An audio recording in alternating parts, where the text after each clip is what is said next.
खूनी नदी की एक डरावनी कहानी किंवदंती है कि दिल्ली के बाहरी इलाके में एक नदी थी जिसे खूनी नदी के नाम से जाना जाता था। ऐसा कहा जाता था कि इस नदी में जो भी जाता था वह कभी वापस नहीं आता था।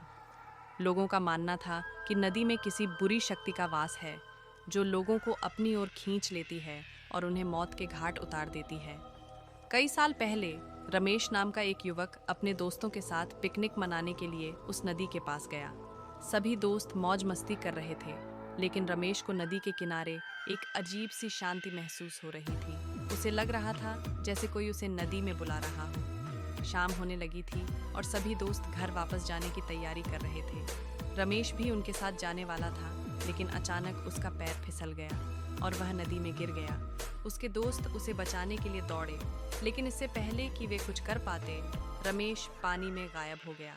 उसके दोस्तों ने उसे बहुत ढूंढा, लेकिन उसका कहीं पता नहीं चला। लोगों का कहना था कि खूनी नदी ने रमेश को अपना शिकार बना लिया था। इस घटना के बाद लोग उस नदी के पास जाने से भी डरने लगे। कुछ साल बाद कुछ लड़कों ने उस नदी के पास क्रिकेट खेलने का फैसला किया। खेलते खेलते उनकी गेंद नदी में चली गई। एक लड़का गेंद लाने के लिए नदी में उतरा, लेकिन वह भी रमेश की तरह पानी में गायब हो गया। इस घटना के बाद लोगों का डर और भी बढ़ गया।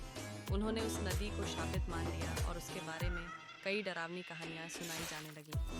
कुछ लोगों का कहना था कि रात में नदी के किनारे किसी औरत के रोने की आवाज़ सुनाई देती है। कुछ लोगों ने वहां पर एक साया देखने का दावा किया था। आज भी खूनी नदी के बारे में सुनकर लोगों की रूह कांप उठती है। हालांकि सरकार ने उस जगह पर लोगों के जाने पर पाबंदी लगा दी है, लेकिन फिर भी कुछ साहसी युवा रात के अंधेरे में उस नदी के रहस्य को जानने की कोशिश करते हैं। लेकिन वे यह नहीं जानते कि नदी में छिपी हुई बुरी शक्ति उनका इंतजार कर रही है। क्या है खूनी नदी का रहस्य? क्या वाकई वहाँ कोई बुरी शक्ति है या यह सिर्फ लोगों का वहम है? यह एक ऐसा सवाल है जिसका जवाब आज भी किसी को नहीं पता। लेकिन खूनी नदी की डरावनी